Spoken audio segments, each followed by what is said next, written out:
Right, అందరికీ నమస్తే. నేను మీ జర్నలిస్ట్ పండరి. తనకి తెలంగాణ రాష్ట్రంలో ప్రజాపాలన పేరిట అధికారంలోకి వచ్చినటువంటి కాంగ్రెస్ పార్టీ సరే ప్రజల్ని ఏ విధంగా చూస్తుందో, ప్రజలకి వాళ్ళు ఏ విధంగా తంటాలు పడుతున్నారో మనం రోజు ప్రధాన మీడియాలో కానీ సోషల్ మీడియాలో కానీ చూస్తూనే ఉన్నాం. ఇక ప్రభుత్వ అధికారులకు సంబంధించి, నిరుద్యోగులకు సంబంధించి, ముఖ్యంగా ఎవరైతే ఒక ఉన్నత చదువులు చదివి ఒక ఉద్యోగం కొడదామని చెప్పేసిన నిరుద్యోగుల మీద, ఉద్యోగాలు చేస్తున్నటువంటి వాళ్ళ మీద కూడా ఎన్ని విషయాల్లో ఎన్ని అంశాల్లో ఏ విధంగా తొక్కేయబడుతున్నారో మనం రోజు చూస్తూ ఉన్నాం. ఏదైతే రిటైర్మెంట్ అయిన ఉద్యోగులకు సంబంధించి వాళ్ళకు బెనిఫిట్ అని అందజేయకుండా కొంతమంది ఈరోజు చనిపోతున్నటువంటి పరిస్థితి, మరికొంతమంది జాబ్లో ఉన్న వాళ్ళని కూడా అనేక రకాలుగా ఇబ్బంది పెడుతున్నటువంటి పరిస్థితి ఈరోజు కాంగ్రెస్ ప్రభుత్వం చేస్తుంది. రైట్, దీంతో మాట్లాడేందుకు మనతో ఉన్నారు మాజీ ఎస్టీయూ అధ్యక్షులు, అలాగే ఇంటలెక్చువల్ భుజంగరావు గారు. సార్ నమస్తే. నమస్కారం పండరి గారు, బాగున్నారా? ఫైన్, బాగున్నా. నూతన సంవత్సర శుభాకాంక్షలు. నూతన సంవత్సర శుభాకాంక్షలు, ముందస్తుగా సంక్రాంతి శుభాకాంక్షలు. Thank you. సార్, ఏంటి మళ్ళీ రోడ్లు ఎక్కుతున్నారు? ఏంటి ఉద్యోగుల రోడ్లు ఎక్కడం ఏంటి? నెలకు ఒకటేసారి మీకు ఫస్ట్ సారికి జీతం పడితే సరిపోయిందని అనుకున్నారు కదా? ముఖ్యంగా నేను మీ ఛానల్ వాళ్ళకు, మీ సిబ్బందికి అందరికి కూడా నూతన సంవత్సర శుభాకాంక్షలు, సంక్రాంతి శుభాకాంక్షలు. ఓకే, చెప్పుకొని ఏడువ, చూసుకొని ఏడువ సామెత ఉండే. చెప్పుకొని మురువ, చూసుకొని ఏడువ. ఇప్పుడు ఏడు చూసినా కూడా ఏడుపే కనబడుతుంది, అంతే. ఏడు చూసినా కూడా గోసే కనబడుతుంది. ఏ సెక్షన్ కూడా బాగలేరు. అంటే తెగించి పోరాడి సాధించుకున్న తెలంగాణ రాష్ట్రం కళ్ళ ముందర తెరలైపోతుంది. మనం ఏమైనా చేయగలమా అంటే ఏం చేసే పరిస్థితి ఎక్కడ కనబడతలేదు. 2 లక్షల ఉద్యోగాలు, సంవత్సరం 2 లక్షల ఉద్యోగాలు ఇస్తా అని చెప్పిన ఈ రేవంత్ రెడ్డి ఇప్పటి వరకు నేను 60,000 ఉద్యోగాలు, 70,000 ఉద్యోగాలు ఇచ్చిన అంటాడు.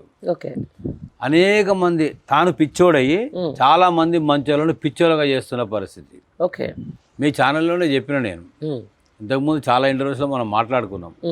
రేవంత్ రెడ్డి గారికి సైకలాజికల్ డిజార్డర్ జబ్బు ఉంది. వాగే జబ్బు, ఉర్లే జబ్బు, పిచ్చి కూతలు కూసే జబ్బు. ఓకే, దానికి చికిత్స ఎక్కడ తీసుకోవాలనో అర్థమవుతలేదు. మరి కాంగ్రెస్ వాళ్ళు నిర్లక్ష్యం చేస్తున్నారు, ఫ్యామిలీ నిర్లక్ష్యం చేస్తున్నది. పిచ్చి ముదిరితే పిచ్చి కుక్క కరిసే కాడికి వస్తుంది, కరిసే కాడికి వచ్చింది. ఇప్పుడు సంవత్సరానికి 2 లక్షల ఉద్యోగాలు అని చెప్పేసి నువ్వు మేనిఫెస్టోలో చెప్పి నువ్వు చెప్పడమే కాదు, రాహుల్ గాంధీ, ప్రియాంక గాంధీ సెంట్రల్ లైబ్రరీ చిక్కడపల్లికి పోయి వాళ్ళ వాగ్దానం చేసి నిరుద్యోగులను రెచ్చగొట్టి మూసుకొని వండుకున్నారు. ఏడ వండుకున్నారో నాకు అర్థమవుతుంది. ఎవరు? ఓకే, సూడో మేధావి కోదండరాం, ఓకే, ఆకునూరి మురళి, ఇలాంటి వాళ్ళు కొందరు తయారయ్యారు. మొత్తం మైకు పెట్టుకొని, బస్సు పెట్టుకొని, యాత్రలు చేసి రెచ్చగొట్టి, నిరుద్యోగులు రెచ్చగొట్టి, పల్లెలో రెచ్చగొట్టి, మార్పు తెచ్చుకుందాం, కాంగ్రెస్కి ఓటు వేయండి అని పని కట్టుకొని పొలిటీషియన్స్ కంటే ఎక్కువ ప్రచారం చేశారు. ఓకే, ఇప్పుడు నిరుద్యోగులను ఈపుల వాళ్ళకు కొడుతూ ఉంటే, రక్తాలు కారుతూ ఉంటే, వాళ్ళను హింస పెడతా ఉంటే మీ ధర్మం కాదా? మీకు బాధ్యత లేదా? రాజకీయ నాయకులు మాట్లాడకపోవచ్చు, మంత్రులు మాట్లాడకపోవచ్చు, ఎమ్మెల్యేలు మాట్లాడకపోవచ్చు, ముఖ్యమంత్రి దాష్టికంగా చేయొచ్చు కాక మీకేం పుట్టింది రోగం? టీజేఎస్ తెలంగాణ జనసమితి పెట్టుకుని ఒక్క ఎమ్మెల్సీకి అమ్ముడు పోయినావు, తాకట్టు పెట్టేసినావు కదా. పోయినావు, ఎమ్మెల్సీ అయిపోయింది కదా. నీ ఎమ్మెల్సీ పదవి ఊడిపోదుగా. నిరుద్యోగులకు ఉద్యోగ అవకాశాలు ఇవ్వకపోగా పైనుంచి అమానుషకాండ, పోలీసులు లాఠీ చార్జీలు అంటే ప్రయోగించడం కరెక్ట్ కాదు. ఈ నిరుద్యోగుల వల్లనే మార్పు వచ్చింది, మనం అధికారంలోకి వచ్చినాం అనే మాట ఎందుకు చెప్పలేకపోతుండే కోదండరాం? నేను ఒక మిత్రుడు అంటా ఉన్నాను నాకు. ఆయన కూడా ఇంట్లో కూర్చొని ఏడుస్తుడు సార్ అని. ఎందుకో మరి నాకు ఎమ్మెల్సీ ఇచ్చాడు, నాకు మంత్రి పదవి ఇస్తాడు అనుకున్నా, ఎడ్యుకేషన్ నాకే ఇస్తాడు అనుకున్నా, విద్యాశాఖ అని పాపం ఏడుస్తున్నాడు ఇంట్లో. సరే సార్, ఇప్పుడు okay, end of the day సకలం మోసం అనేది అయితే అర్థమవుతుంది. బట్ నిరుద్యోగులకు సంబంధించిన దాంట్లో ఇప్పుడు ఉస్మానియా యూనివర్సిటీకి పోయినా, లేకపోతే ఇంకో దగ్గర పోయినా నేను నోటిఫికేషన్లు వేస్తా అంటే అసలు నిరుద్యోగులు వద్దన్న పరిస్థితి ఉందని చెప్పేసి అంటున్నాడు ముఖ్యమంత్రి. మీరేమో మళ్ళీ ఇట్లా చెప్తున్నారు ఏంటి? ఇప్పుడు ముఖ్యమంత్రి మాట్లాడడానికి తల ఉండదు, తోక ఉండదు. రెచ్చగొట్టి మాటలు మాట్లాడతాడు, పొంతన లేని మాటలు మాట్లాడతాడు, అబద్ధాలు అందంగా చెప్తాడు, నాలుగా మడతేస్తాడు, మడతేసిందని తిప్పేస్తాడు, ఏదైనా మాట్లాడగలడు, ఏదైనా మాయ చేయగలడు. అంతటి కళాకారుడు కాబట్టి ఆయన ముఖ్యమంత్రి అయినా తొక్కుకుంటా అందరిని తొక్కి ముఖ్యమంత్రిని అయినా నేను పిసిసి ప్రెసిడెంట్ అయినా అని చెప్పిండు. మరి ఎడువాయ్ హోంగార్డ్, ఎడువాయ్ ఐపీఎస్ ఆఫీసర్, ఎడువాయ్ నేను హోంగార్డ్ గానే ఉంటాడు, 30 ఏళ్ళు సర్వీస్ చేసి నేను ఐపీఎస్ షార్ట్ కట్లో కొట్టి నేను వచ్చి అన్నాడు. వాటర్లో నీళ్లు కలిపిన మంత్రి, నీళ్ళల్లో వాటర్ కలిపిన మంత్రి. మరి యాడికి పోయినా యాడున్నాడు. ఇప్పుడు ఈ మధ్యలో చక్కర్లు కొడుతున్నాయి 70 ఏళ్ళ మంత్రి ప్రేమ కలాపాలు సెక్రటేరియట్లా అని. అంటే ఈ కాంగ్రెస్ వాళ్ళ కల్చరు, మీరు పర్సనల్ లైఫ్ మీరు ఎట్లా తగలబడండి, ఎట్లా సావండి.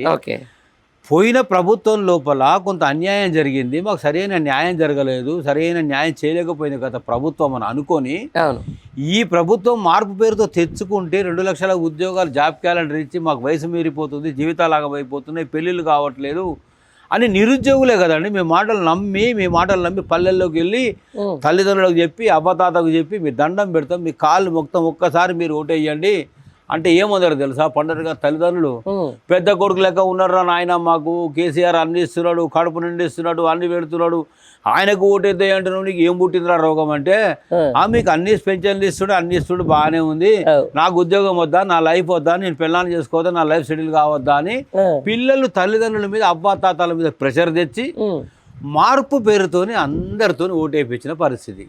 అందుకే హైదరాబాదు చుట్టుపక్కల ఎక్కడ ఒక సీటు కాంగ్రెస్ గెలవలేదు. విజ్ఞులు, మేధావులు, ఉద్యోగులంతా కూడా బీఆర్ఎస్ చేసిన అభివృద్ధిని చూసి కల్లారా ఈ తెలంగాణకు శ్రీరామరక్ష ఈ బీఆర్ఎస్ఏ అనుకొని అందరూ బీఆర్ఎస్ వాళ్ళని గెలిపించారు. పల్లెల్లో కడుపు నిండబెట్టినా, కడుపు నిండినా మరి ఈ రైతులు, మామూలు ప్రజలంతా కూడా పట్టం ఎందుకు కట్టిండ్రు కాంగ్రెస్కు అని అంటే, ఆ పట్టం కట్టడం లోపల ఓటు మార్చి బీఆర్ఎస్కు కాకుండా కాంగ్రెస్కు వేయడంలో ప్రధానమైనటువంటి కారణం నిరుద్యోగులు. నిరుద్యోగులు అంత ప్రధాన పాత్ర ఎందుకు వహించిండ్రు అంటే, వాళ్లకు జీవితం సెటిల్ కావాలి, ఉద్యోగాలు వస్తే బతుకులు బాగుపడితే ప్రతి ఇంట్లో వెలుగులు వస్తాయని నమ్మి పట్టం కట్టారు. పట్టం కట్టిన కాలం నుంచి మనం చూస్తున్నాం 2 సంవత్సరాల కాలంలో, ఒక్కసారి కాదు కదా, ఎంతమంది దీక్ష చేసిండ్రండి. పిల్లలు ఎన్నిసార్లు రోడ్లు ఎక్కినప్పుడు ఎప్పుడైనా వదిలిపెట్టినరా? ఉద్యోగాలు తక్కువ ఇవ్వచ్చు, కేసీఆర్ మాజీ ముఖ్యమంత్రి తక్కువ ఇవ్వచ్చు, బీఆర్ఎస్ పూర్తి స్థాయిలో న్యాయం చేయకపోవచ్చు, కానీ అడిగిన వాళ్ళని జైల్లో పెట్టలేదు కదా, అడిగిన వాళ్ళను పోలీసులను పెట్టి లాఠీ చార్జ్ చేపియలేదు కదా, ఒక్క దెబ్బ కూడా మీద పడలేదు కదా. ఇప్పుడు ఏముందండి, అడగబోతే మాట్లాడబోతే తప్పుడు కేసులు పెట్టడం, జైలుకు పంపడం, పోలీసులను అడ్డంగా వినియోగించుకోవడం, లాఠీ చార్జ్ చేయడం. లాఠీలు నిరుద్యోగుల వీపుల మీద పగులుతూ ఉన్నాయి. నిరుద్యోగులు ఈ పోలీసుల ఈ చేసేటువంటి లాఠీ చార్జ్ అమానుష కారణం తట్టుకోలేక విలవిల్లాడిపోతున్నారండి. ఇప్పుడు మీరు అసెంబ్లీలో జాబ్ క్యాలెండర్ అనౌన్స్ చేసిండ్రు, జాబు లేని క్యాలెండర్ అనౌన్స్ చేసారు. నేను అడుగుతా ఉన్నా, 60 నుంచి 70,000 ఉద్యోగాలు ఇచ్చినావు అంటున్నావు కదా, ఓకే రేవంత్ రెడ్డి గారు, ఏ నోటిఫికేషన్ వేసినావు, ఎప్పుడు వేసినావు, ఎప్పుడు పరీక్ష పెట్టినావు, ఎప్పుడు నీవు పెట్టినటువంటి నోటిఫికేషన్లో వాళ్ళు క్వాలిఫై అయినరు, వాళ్ళు ఉద్యోగాలకు సెలెక్ట్ అయినరు, నువ్వు ఎక్కడ చేసినావు? ఇప్పుడు ఏ దొడ్లో కట్టినా కూడా నాకు బాధ లేదు, ఏ మందలో కట్టినా ఏం లేదు, నా దొడ్లో ఈంత చాలు అనేటువంటి పరిస్థితిలో గత నోటిఫికేషన్లలో సెలెక్ట్ అయిన ఉద్యోగులకు నువ్వు నియామక పత్రాలు ఇచ్చి ఎల్బీ స్టేడియంలో మీటింగ్ పెట్టి ఊదరగొట్టే ఉపన్యాసాలు చేసి నిరుద్యోగులకు నేను న్యాయం చేస్తున్నా అని చెప్పేసి నువ్వు ఏమి ఇచ్చినవయ్యా అంటే నియామక పత్రాలు అందించినవు. నియామక పత్రాలు ఇవ్వడం నీ వంతు అయింది, కట్టిన వాటికి నిర్మాణాలకు రిబ్బన్ కట్టింగ్ నీ వంతు అయింది. అందుకే ఖత్తర ముఖ్యమంత్రి అయ్యింది, ఇక్కడ పత్రాలు ఇచ్చే ముఖ్యమంత్రి అయ్యింది. రైట్ సార్, ఇదే విషయానికి సంబంధించిన దాంట్లో నేను నిన్న కొంచెం నిరుద్యోగుల దగ్గరికి వెళ్ళిన తర్వాత షాపింగ్ మాల్స్ ఓపెన్ చేసేంత టైము, లేకపోతే ఏదో స్టార్టప్లకు సంబంధించి ఓపెన్ చేసేంత టైము, లేకపోతే ఏదో కంపెనీలు ఓపెన్ చేసేంత టైము మరి నిరుద్యోగుల మీద దృష్టి సారించలేకపోతున్నారు మా సీఎం అని చెప్పేసి నిరుద్యోగులు వాపోతున్నటువంటి పరిస్థితి. రైట్, ఏదేమైనా కూడా మీరు ఒక ఎస్టీయూ ప్రెసిడెంట్గా ఉన్నారు, మీకు తెలుసు ఎన్ని జాబులు ఉన్నాయి తెలంగాణ రాష్ట్రంలో, ఎన్ని ఖాళీలు ఉన్నాయి. కావాలని నిరుద్యోగుల మీద కోపమా ఇది, లేదు ఇప్పుడు కాదు రేపు ఎలక్షన్ స్టంట్లో లాస్ట్ మూమెంట్లో వేసేయాలని చెప్పేసి ఏమన్నా వ్యూహమా ఇది? ఇప్పుడు చెప్పిన మాటలే రేవంత్ రెడ్డి పిసిసి ప్రెసిడెంట్గా లంగ మాటలు చెప్పిండు, దొంగ మాటలు చెప్పిండు. నిరుద్యోగులు కూడా అమాయకంగా నమ్మిండ్రు, ఎట్లా బొల్తపడరు ఎట్లా అని అంటున్నాను నేను. సంవత్సరానికి 2 లక్షల ఉద్యోగాలు ఇస్తే 5 ఏళ్ళు ఉంటాడు పరిపాలనలో, 5 రెట్లు 10 లక్షల రూపాయలు, 10 లక్షల ఉద్యోగాలు ఇవ్వాలి. 10 లక్షల ఉద్యోగాలే లేవు కదా. రిటైర్డ్ అయిన వాళ్ళు 3 లక్షలు ఉన్నారు, వర్కింగ్ వాళ్ళంతా 2.5-3 లక్షల వరకు ఉంటారు. అంటే వర్కింగ్ క్యాడర్ 3 లక్షల ఉద్యోగాలే ఉన్నాయి కదా స్టేట్లా. యాడికి వెళ్ళి 10 లక్షల ఉద్యోగాలు ఆయన ఇస్తానన్నాడు, వీళ్ళు నమ్మిండ్రు. అదే భుజంగరావు గారు, ఈ మాత్రం లాజిక్ మరి నిరుద్యోగులు ఎందుకు గుర్తుపట్టలేకపోయారు, మరి ఇలాంటి మేధావులు ఎందుకు చెప్పలేకపోయారు? మంచి ప్రశ్న మీరు అడిగింది. 2 లక్షల అన్నకాడ ఓ 50-60 వేలన్నా ఇవ్వకపోతాడా నోటిఫికేషన్లు ఇస్తాడు కదా, వాళ్ళే అప్పుడు ఉద్యమకారులను గుర్తించలేదు, నిరుద్యోగులకు ఉద్యోగాలు ఇవ్వలేదు అని మాటి మాటికి చెప్తా ఉంటే మా పట్ల వల్ల మాలిన ప్రేమ ఉంది రేవంత్ రెడ్డికి. వచ్చిన తర్వాత మమ్మల్ని ఆస్తాడు, మమ్మల్ని ఆదుకుంటాడు, మమ్మల్ని ఒక కంట కనిపెడతాడు, మాకు న్యాయం చేస్తాడని నమ్మి బోల్తా పడాను. వీళ్ళొక్కడ పడడమే కాదు, బోల్తా పడడం, తల్లిదండ్రులను బోల్తా వేసారు, అవ్వతాతలను బోల్తా వేసారు, అక్క చెల్లెలను బోల్తా వేసారు. చివరికి నిరుద్యోగులు పండగ పూట ఇప్పుడు దసరా సంక్రాంతి వస్తుంది, పోయిన దసరా వచ్చింది, పాపం వాళ్ళ పరిస్థితి ఘోరంగా ఉందండి. ఇంటికి పోలేకపోతున్నారు. ఇంటికి పోతే నీకు ఏం పుట్టిందిరా, ఓటేయమంటే మార్పు పేరుతోని ఓ అడ్డమైన ముండా కొడుకనికి ఓటు వేపిస్తేవి. మాకు పెన్షన్ మాకు వచ్చే 2000 పెన్షన్ 4000 చేయకపోయా, వచ్చే 2000 ఎగ్గొట్టే. రైతు బంధు 10 నుంచి 15,000 చేయకపోయా, రైతు భరోసా 2 సార్లు అది ఎగ్గొట్టే. యాసంగికి ఇప్పటిదాకా గతి లేదా. యూరియా బస్తాకు పోతే తెల్లారదాకా 2 రోజులు 3 రోజులు నిలబెట్టే. బట్టగూడలు పెట్టుకుని చలికాలం వాళ్ళ పండుకోలేక సస్తున్నాం మేము. షాప్ ఇచ్చి పెట్టి యాపల ఊరియా అంటాడు. ఆ స్మార్ట్ ఫోన్ ఎవడు కొనిస్తాడు? నువ్వు కొనిస్తావా? నీ రేవంత్ రెడ్డి కొనిస్తాడా? నీ మాటలు తప్పుకొని నమ్ము కొడుక మనవడా, రేవంత్ రెడ్డి కొట్టేసినాం కదా, పో స్మార్ట్ ఫోన్ తీసుకురా పో, రేవంత్ రెడ్డి ఇస్తాడా, నువ్వు కొనిస్తావా అంటే నా దగ్గర పైసలు, నేను బతుకుడే కష్టం ఉన్నది. ఆడు చెప్పిన మాటలు నేను నమ్మినా, నేను నీకు చెప్పినా నిజమే అవ్వా, నువ్వు బొల్తా పడ్డావు, నేను బొల్తా పడ్డా, నువ్వు మోసం జరిగింది, మళ్ళీ రాని కొడుకు అప్పుడు చూసుకుందాము, నువ్వు నేను కాదు అందరం కలిసి గుద్దుదాం, ఆడుంటాడో చూద్దాం అని కాడికి వచ్చింది కథ. రైట్, మీరేమట్లా అంటున్నారు? మొన్న జరిగిన అంటే స్థానిక సంస్థల ఎలక్షన్, సర్పంచ్ ఎలక్షన్లో బాగానే ఒక 7-8 వెళ్ళాక గ్రామ పంచాయతీలు గెలిపించారు కదా మరి ప్రజలు. నేనేమంటున్నా, పవర్లో ఉన్న కాంగ్రెస్ 2 సంవత్సరాలు కాకముందే 4000 పైచిలుకుగా బీఆర్ఎస్ గెలిచిందంటేనే సిగ్గుచేటు కదా కాంగ్రెస్కు. అధికారం అంటున్నారు కదా, వినండి పండరి గారు, ఇంకా మభ్యపెట్టి మాయ చేసి ఓట్లు కింద మీద చేసి భయపెట్టి లోపరుచుకొని గెలిచినోని ఓడిపోయినందని గెలిచినట్టు, కాంగ్రెస్ వాళ్ళు ఓడిపోతే గెలిచినట్టు, బీఆర్ఎస్ వాళ్ళు గెలిస్తే ఓడిపోయినట్టు, ఇట్లా చాలా కథలు పడితేనే సచ్చి బతికి చెమటలు బట్టి ఆ 8,000 వచ్చినాయి. లేదంటే నిజాయితీగా కనుక ఓటింగ్ జరిగి ఉంటే, మొన్న గుర్తులతో సంబంధం లేని ఎన్నిక, పార్టీలతో సంబంధం లేని ఎన్నిక, ఎక్కడ కూడా మీటింగ్ పెట్టి వీళ్ళు బీఆర్ఎస్ వాళ్ళు ప్రచారం చేయలే. రేవంత్ రెడ్డి గారు ఎన్ని మీటింగులు పెట్టిండండి? రాష్ట్ర వ్యాప్తంగా తిరిగి మీటింగులు పెట్టిండు కదా. మరి నువ్వు ఇంత అనేక ఇప్పుడు ఎలక్షన్ కమిషన్ వాడుకుంటువి, జిల్లా కలెక్టర్లను వాడుకుంటువి, అధికార యంత్రాంగాన్ని వాడుకుంటువి, పోలీసులతో దౌర్జన్యం చేస్తేవి, చెయ్యరాని పనులన్నీ చేస్తేవి, పొయ్యరాని మందు పోస్తేవి, పంచరాని పైసలు పంచుతీవి. ఇన్ని కథలు పడ్డా ప్రజల మనసుల్లో మంట ఉంది, ద్వేషం ఉంది, కోపం ఉంది, అన్యాయం జరిగింది అని రైతులు, పల్లెల్లో ప్రజలు చెప్పు తీసుకొని కొట్టుకున్నారు కదండి. ఈ దౌర్భాగ్యానికి ఓటేసింది ఎంత తప్పు చేస్తే మీరు ఆ నాయన చెంపలు వాళ్ళే కొట్టుకున్నారు కదా.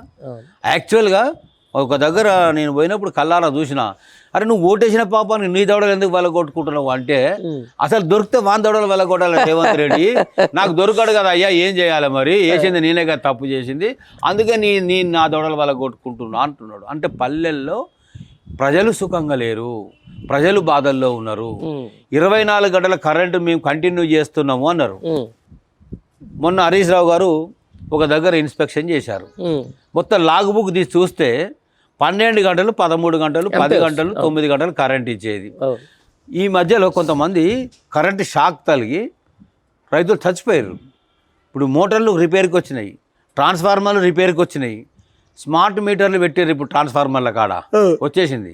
కేసీఆర్ గారు ఆపినరు, మీటర్లు పెట్టను అన్నాడు. FRBM లోన్లు రాదు అంటే కూడా ఓకే అన్నాడు, త్యాగం చేసిర్రు. మొత్తం 25,000 కోట్లు కేంద్రం నుంచి రావాల్సి వదులుకొని రైతుల కోసం నిలబడ్డారు. ఇప్పుడు ఏం జరిగింది? ట్రాన్స్ఫార్మర్లకు మీటర్లు పెట్టి మీటర్ల రీడింగ్ చూసి ఏ రైతు ఎంత వాడుకుంటూ లెక్కలేసి రేపు ప్రతి మోటార్కు మీటర్ పెట్టే కాడికి వచ్చింది కథ. ఆల్రెడీ వీళ్ళు ఒప్పుకున్నారు మోటార్లకు మీటర్లు పెట్టాలని చెప్పేసి అయిపోయి. అంటే కేసీఆర్ గారు అబద్ధాలు చెప్తున్నాడు, అసెంబ్లీలో తప్పు మాట్లాడుతున్నాడు అని బీజేపీ వాళ్ళు కూడా అన్నారు కదా. హమ్ ఆట్ ఏమైంది? ఆట గెలిచి 8 + 8 = 16 కాదు 0 అయింది. రేవంత్ రెడ్డి చెప్పింది కదా, గాడిద గుడ్డు వచ్చింది బీఆర్ఎస్ కానీ. నిజమే, మీకు పట్టం కట్టిర్రు, కాంగ్రెస్కి 8 ఎంపీలు ఇచ్చిర్రు, 8 ఎంపీలు ఇచ్చిర్రు. మరి 8 ఎంపీలు ఉండగా ట్రాన్స్ఫార్మర్లకు ఎట్లొచ్చినాయి? స్మార్ట్ మీటర్లు ఎట్లొచ్చినాయండి? రైతులు నిరుద్యోగులు ఈపులు పగులుతూ ఉన్నాయి. ప్రెస్ మీట్ పెట్టి ఎందుకో మాట్లాడరు బీజేపీ నాయకులు. ఎమ్మెల్యేలు మాట్లాడరు, ఎంపీలు మాట్లాడరు. కాంగ్రెస్ ప్రభుత్వం చేసేటువంటి దాష్టికాల మీద ఎన్నడన్నా గొంతిప్పిర్రు అసెంబ్లీలో. ఎట్లా ఈ బంధాన్ని ఎట్లా అర్థం చేసుకోవాలి? అంటే చోటే బాయ్ బడే బాయ్ బంధమా?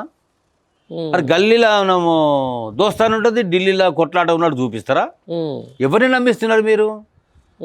కాంగ్రెస్ బీజేపీ అండర్స్టాండింగ్లో పోయినరు కాబట్టి ఇద్దరు కలిసి బీఆర్ఎస్ను భూస్థాపితం చేయాలి. బీఆర్ఎస్ కనుక గెలిచి సీట్లో కూర్చుంటే పార్లమెంట్లో వాయిస్ ఇప్పితే కష్టమవుతుంది. ఎంపీలను గెలవకుండా చూడాలి. వాళ్ళ ప్లాన్లో వాళ్ళు సక్సెస్ అయినరు. గ్రహించండి, తెలుసుకోండి ప్రజలు కదా. అసెంబ్లీలో కూడా ఏం జరిగింది? ఇద్దరు అండర్స్టాండింగ్ పోయి నువ్వు గెలిచినా నేను గెలిచినా ఓకే, నేనున్న కాడ నువ్వు డల్లు క్యాండిడేట్లో పెట్టు, నేను చేసిన కాడ నేను పెడతా. ఇద్దరు అండర్స్టాండింగ్లో పెట్టి ఇద్దరం కలిసి ఎవరిని కొట్టాలి? కామన్ శత్రువు బీఆర్ఎస్. బీఆర్ఎస్ని కొట్టాలి, బీఆర్ఎస్ని బొందబెట్టాలి. బీఆర్ఎస్ని బొందబెట్టింది కదా.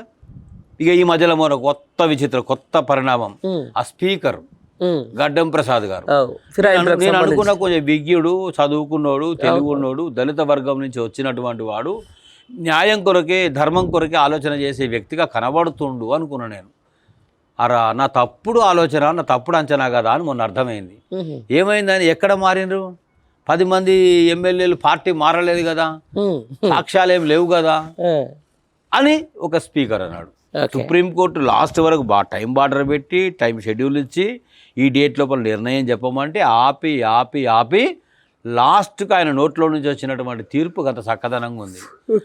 అరే కండువాలు కప్పుకుండ్రి, ఆడికి పోయి కడియం సేరి బిడ్డ కాంగ్రెస్ నుంచి ఎంపీగా పోటీ చేసే, దానం నాగేందర్ బరి తెగించి ఆయన కాంగ్రెస్ నుంచి ఎంపీగా పోటీ చేసే వాళ్ళిద్దరికి అట్లా ఉంది. వాళ్ళిద్దరు మిగతా వాళ్ళు కండవాలు కప్పుకున్నారు. ఎందుకు కండవ కప్పుకున్నారు అంటే మీలాంటి ఛానల్స్ ఏం చెప్పారు? దేవుడి కండవ కప్పుకున్నావు అన్నారు. ఎందుకు పోయినావు అంటే నియోజకవర్గ అభివృద్ధికి నిధులు అడుగుతందుకు పోయినా అన్నాడు ఒక ఆయన. ఒక ఆయన ఏమో పిలుస్తా పోయినని ఆడికి పోయినాక కండవ బలవంతంగా కప్పిర్రు అన్నారు. అందరు కలిసి ఏం చెప్పారు? స్పీకర్కి ఇచ్చిన లేఖలు అయితే మనం చదవలే, బయటికి రాలే, ఛానల్కి చూపెట్టలే, కళ్ళతో చూడలే, పార్టీ మారలేదు అని వాళ్ళు లేఖలు ఇచ్చిండ్రట. మేము అందులో చేరలేదు అని. ఆ లేఖలు ఆయన గొప్పగా అర్థమైంది స్పీకర్కి. పార్టీ మారలేదు అని తీర్పు ఇచ్చిండు ఆయన. మొన్న కనుక ఇప్పుడు కూడా ప్రజాక్షేత్రంలోకి నేనేం ఒకటే అంటున్నా, నేను కారు గుర్తు చూసి కేసీఆర్ ముఖం చూసి ఓట్లేసిండు. 100% అది 100% జరిగింది అదే. రేపు పార్టీ మారిన తర్వాత తీసుకుపోయిన వాళ్ళకి, కండవ కప్పిన వాళ్ళకు, కండవ కప్పించుకున్న వాళ్ళకు, పార్టీ మారిన వాళ్ళకు ఏముండాలి? సిగ్గు, శరము, చీము, నెత్తురు, లజ్జ ఉండాలి. పార్టీ మారినా నేను ఇక్కడికి వచ్చినప్పుడు అక్కడ రాజీనామా చెయ్యాలి. మొన్న మీ అందరికి ఆదర్శవంతంగా కవితమ్మ నిలబడదు కదా, నిలబడి రాజీనామా చేయించుకున్నది కదా. మరి మీరు కూడా ఆమె దారి చూపించింది. నిలబడి మీరు కూడా రాజీనామా చేయించుకొని ప్రజాక్షేత్రంలోకి వస్తే మీరు నచ్చితే గెలిపిస్తారు, లేకపోతే ఇంటికి పంపిస్తారు. ఇదే విషయానికి సంబంధించి కవితమ్మ మీరు అన్నట్టు ఆదర్శంగా నిలిచింది అంటారు. మరి ఆమెమో ఇలా డైరెక్ట్ ప్రభుత్వాన్ని విమర్శించినటువంటి మాట, డైరెక్ట్ అసలు ఏం పీకిర్ అనే ఒక పెద్ద వర్డ్ మాట్లాడుతున్నటువంటి మాట. నిజంగా చాలామంది ఇప్పుడు ప్రతిపక్షంలో ఉన్న వాళ్ళు కానీ, మీరు అన్న బీజేపీ వాళ్ళు కానీ ముందు ఆడబిడ్డకు సమాధానం చెప్పుకోర్రి, తర్వాత మాకు చెప్పురు అని చెప్పేసి విమర్శిస్తున్నటువంటి మాట. మరి దీని మీద మీ స్పందన ఏంటండి భుజంగరావు గారు? ఇప్పుడు కవితమ్మది అసలు ఇష్యూనే కాదు. రాజీనామా చేయడం కొరకు ఎమ్మెల్సీని గడ్డిపోచలాగా వదిలిపెట్టింది. నేను అంతవరకే పరిమితం అయ్యి గావని చూసేనే సిగ్గు తెచ్చుకోవడానికి 10 మంది ఎమ్మెల్యేలకు చెప్తున్నా. కరెక్ట్. కానీ మరి ఆమె మాట్లాడిన విధానం గురించి చెప్పరా? ఆమె మాట్లాడిన విధానం 100కు 100%. ఆమె మాట్లాడింది ప్రజల నుంచి కూడా, నేను మాట్లాడితే తెలిసే పరిస్థితులు లేదు. జనం నుంచి కూడా స్పందన, వ్యతిరేకత, వెల్లువ వస్తూ ఉంది. ఏమని?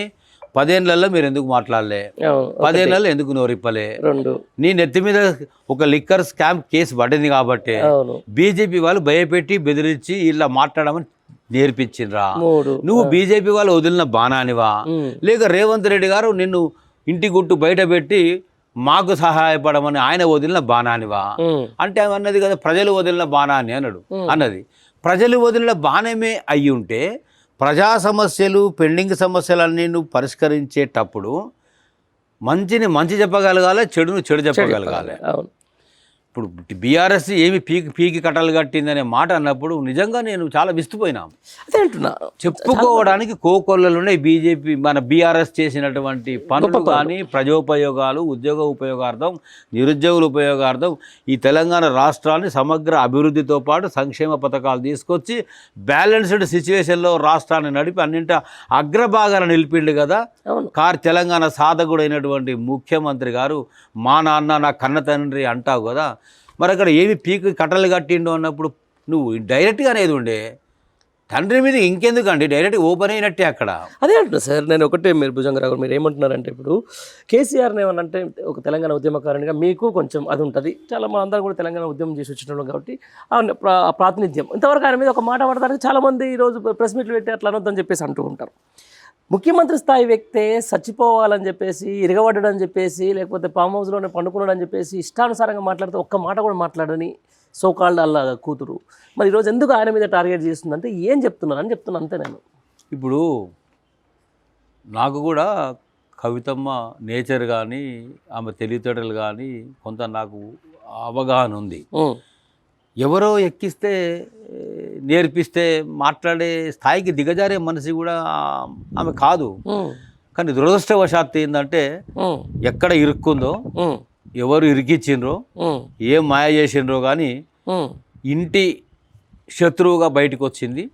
ఇంటి గుట్టు అన్నట్లే ఇంట్లో జరిగే ఆంతరంగిక విషయాలు బజారుకి ఇడ్చి ఇంటి పరువునే కాదు పార్టీ పరువును, గత ప్రభుత్వ పరువును కూడా రోడ్డు మీద పడేసి నలుగురి నోళ్ళల్లో నానే విధంగా సమస్యను తయారు చేసినటువంటి దానికి మొట్టమొదట తాను ఒక కూతురుగా, కేసీఆర్ కూతురుగా సమాజం ఇప్పటికి కూడా నువ్వెన్ని అంటున్నా కూడా ఒక ఉద్యమకారుడి, తెలంగాణ సాధించిన బాపు, తెలంగాణ జాతిపిత కూతురు కదా అని అంటూనే కామెంట్ చేస్తూ ఉన్నారు.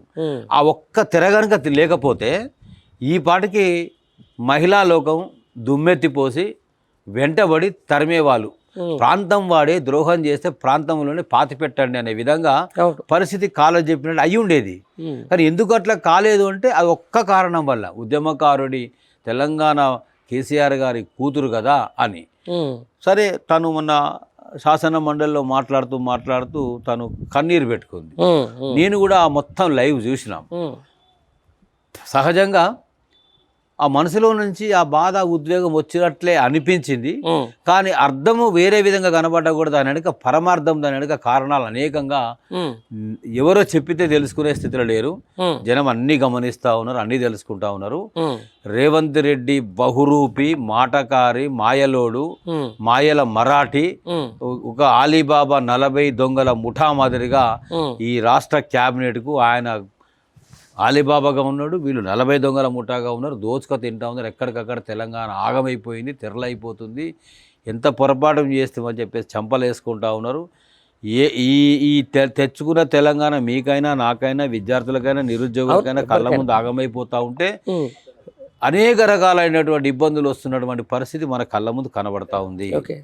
నేను అనేది ఒకటే, అవినీతి ఎవరు చేసినా, అక్రమదారులు ఎవరు పోయినా, అరాచకం ఎవరు చేసినా సమాజంలో ఉండేటువంటి జనాలకు ఓపెన్గా కుల్లంకుల్లా కనబడకపోయినా అర్థం చేసుకుంటే అర్థం చేసుకునేగలిగే స్థితిలో కొన్ని ఉంటాయి, కుల్లంకుల్లా కనబడేవి కొన్ని ఉంటాయి, వెనుక జరిగేటివి కొన్ని ఉంటాయి.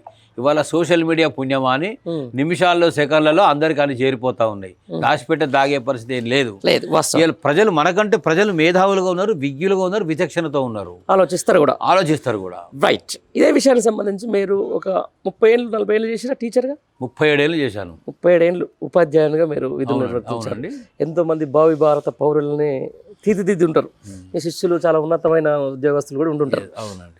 ముఖ్యమంత్రి స్థాయిలో ఉండి ఒక బజారు భాష అని నేను అనొచ్చా, లేకపోతే జర్నలిస్ట్ నేను అనొచ్చా, లేకపోతే ఒక ఇంటలెక్చువల్గా మీరు కాదు, కానీ చాలామంది అంటున్నటువంటి మాట విధానం ఏంటంటే ఈ తొండలు, ఈ చావులు, ఈ లాగులు, ఈ బడివే, అంటే సాక్షాత్తు అసెంబ్లీలో బడివే లాంటి వాక్యాలని ఎట్లా చూస్తారు సార్? అంటే ఏంది అసలు ఈ సంస్కృతి ఏంది? ఇప్పుడు వచ్చినాడు ఆయన రేవంత్ రెడ్డి, అధికారంలోకి వచ్చినాడు, ముఖ్యమంత్రి అయినాడు రేవంత్ రెడ్డి. ఓకే. ఇవాళ ఆయన పేరు మారిపోయింది. రవంత రెడ్డి, రేట్ ఎంత రెడ్డి, రేట్ ఎంత, ప్రతిదానికి రేటు, రేట్ ఎంత రవంత రెడ్డి, తొండల రెడ్డి ఊంటే లాగుల తొండలు ఇడుస్తూ అంటాడు కదా, తొండల రెడ్డి. ఏంది కారణం అని కనుక్కుంటే ఆయన క్లాస్మేట్ ఒక ఆమె ఇంటర్వ్యూ ఇచ్చింది. ఆయన క్లాస్మేట్ ఏంది అంటే వాళ్ళ సార్ ఊక అనేదట, అరే నీకు హోంవర్క్ ఇచ్చినా సరిగా రాసుకురాలేదు నీ బిడ్డ, నీ లాగుల తొండలు ఇడుతా అనేదట. బహుశా మరి ఇడుతా అన్నాడా ఇడిచిండు ఆమె సరిగ్గా చెప్పలేకపోయింది, కానీ ఇడిచే ఉంటాడు. ఆ తొండలు గరసుడు పీకుడు అంతా అనుభవించే ఉంటాడు. ఇట్లాంటి శిక్ష ఇస్తే బాగుంటుందని అనుకున్నట్టుంది. కానీ ఆయన ఎవరి లాగుల తొండలు దొరకొట్టాలని దొరుకుతలేరు. ఇక కేసీఆర్ మీద పడి ఏడుస్తూ ఉండు, హరీష్ రావు గారి మీద పడి ఏడుస్తూ ఉండు, కేటీఆర్ మీద పడి అదే అంటున్నా. చదువు రాని, విజ్ఞత లేని, విచక్ష లేని, విజన్ లేని వ్యక్తిని, అర్హత లేని అంటున్నా నేను, అనుభవం లేని అంటున్నా. కనీసం మంత్రి కాదు. మరి ఆయనకు అన్నం పెట్టింది, దగ్గర తీసింది, నీడనిచ్చింది జెడ్పీటీసీగా ఇదే టీఆర్ఎస్లో అదే కేసీఆర్ కదా. అన్నం పెట్టినోడికి సున్నం పెట్టోడు అయ్యుండి, చిన్న సర్ది రేవును తలుసుకోనోడు, ఊరింటి వాసాలు లెక్క పెడతాడు, పన్న పక్కన కాల పెడతాడు. ఇన్ని అవలక్షణాలు ఉన్న రేవంత్ రెడ్డిని జనం గుర్తించలేదండి. జనం గుర్తించి ఉంటే ఆ సరిగ్గా ఏం జరగాలి అదే జరిగేది.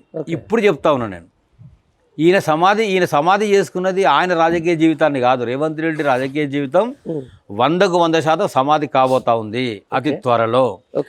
కానీ ఇదే కాంగ్రెస్ 140 సంవత్సరాల చరిత్ర, మంచో చెడో ఇంత ఏదో ప్రజల్లో ఉన్నది అనుకునే కాంగ్రెస్ను కూడా మీ ఇంటర్వ్యూలో మొట్టమొదట నేను చెప్పింది ఇప్పుడు అందరూ అంటున్నారు, హస్తం కాంగ్రెస్ని హస్తగతం చేసుకొని దాన్ని సైకిల్ ఎక్కించి సైకిల్ కాంగ్రెస్గా మార్చేసిన పరిస్థితి.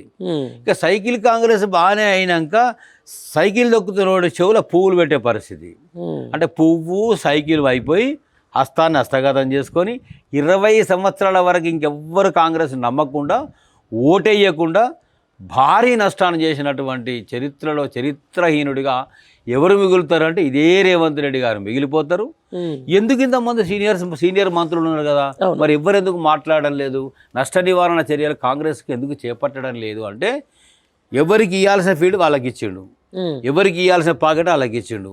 మీరు అలా సంపాదించుకోండి, అలా మూటగట్టుకోండి, అలా దోసుకోండి, మీ దగ్గర నేను రాను, నా దగ్గరికి మీరు రాకండి, నాదంతా కూడా సెంట్రలైజ్డ్ ఇన్కమ్, మీరంతా కూడా మీరు చేసుకోండి.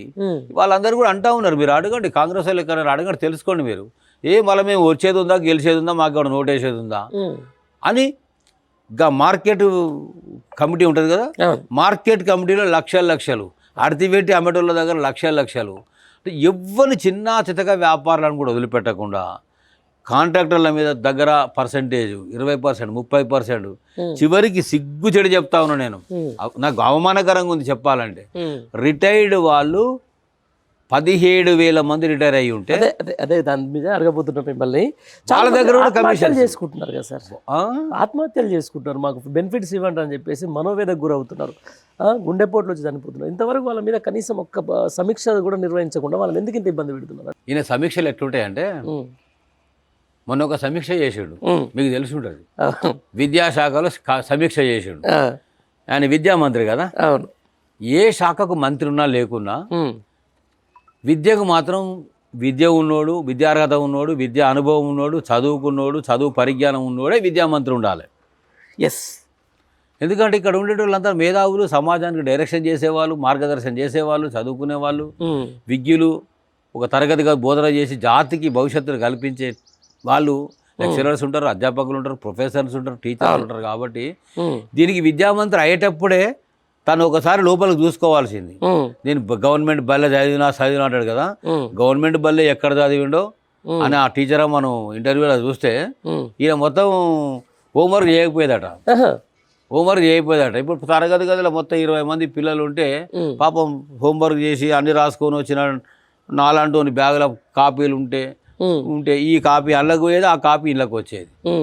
ఈ చివరికి వస్తే సార్ ఏం రాసినరా చూడమంటే రాసుకొచ్చిన దగ్గర దొరికేది కాదు, రాయని రేవంత్ రెడ్డిలో రాసుకొచ్చిన నోట్బుక్ దొరికేది. ఇది నాది, అది నాది అంటే నాది కాదు, నాది నీదని కొట్లాడేవాళ్ళు. అంటే గప్పటి నుంచి చదువుకోవడానికి తోలిన బల్లె నుంచే ఈ కథలు ఉంటే ఇక ఇప్పుడు ఇవి చేసి పెద్ద విచిత్రమా? మొన్న విద్యను సమీక్ష చేసిండు 2 ఏళ్లకు, సమీక్ష చేసి ఓపెన్గా మాట్లాడిండు. నేను చెప్తున్నది కాదు, 25 లక్షల బడులు ఉన్నాయి అన్నాడు ఆయన. ఎన్ని బళ్ళు? 25 లక్షలు. 25 లక్షల బళ్ళు ఉన్నాయి, పిల్లలు 18 లక్షల మంది ఉన్నారు అన్నాడు ఆయన. గంత తెలివి కల్లా ముఖ్యమంత్రి, గంత తెలివి కల్లా విద్యామంత్రి, గంత తెలివి కల్లా నాయకుని పరిపాలనలో మనం చస్తున్నాము. ఆయన విద్యా సమీక్ష చేసి ఇప్పుడు చేస్తున్నది ఏంటంటే మా వాళ్ళకి అర్థమవుతుంది. రేపు 26,734 ప్రభుత్వ బడులు ఉన్నాయి. ఇందులో upper primary schools, primary schools, high schools ఉన్నాయి. ఈ స్కూళ్ళల్లో 1441 స్కూల్స్ పోయినసారి సమాధి చేశారు, మూసేశారు. పిల్లలు తక్కువ ఉన్నారని, పిల్లలు లేరని. ఇప్పుడు 1900 స్కూల్స్ రెడీ చేసి పెట్టారు. ఇప్పుడు లేపుతానికి ఇక యూపీ స్కూల్స్ ఉంటాయి కదా, 7th క్లాస్ వరకు ఉన్నాయి, వాటిని తీసుకెళ్ళి హై స్కూల్లో కలుపుతారు. అయ్యో 3000 స్కూల్స్ పోతాయి. 3+2 ఈ సంవత్సరం, నెక్స్ట్ విద్యా సంవత్సరానికల్లా 5000 బళ్ళు సమాధి కాబడతాయి. పేదలకు అంటే నేనేమంటున్నా, ప్రజాప్రతినిధులకు, ఎమ్మెల్యేలకు, ఎంపీలకు ఓటేసేది బంగ్లాలలో ఉన్న వాళ్ళు, జూబ్లీ హిల్స్, బంజారా హిల్స్ ఉన్న వాళ్ళు వచ్చి ఏటయ్యారు. నిరుపేదలు, రైతులు, వలస కార్మికులు, వలస కూలీలు, వాళ్ళు కదా రాజ్యాంగం మీద నమ్మకం కొద్ది వచ్చి ఓటేస్తే వాళ్ళ పిల్లలకి బలు లేకుండా, నిరుపేద పిల్లలకి విద్యావకాశాలు లేకుండా చేస్తున్న పరిస్థితి రేపు అత్యంత ప్రమాదకరంగా రాబోతా ఉంది.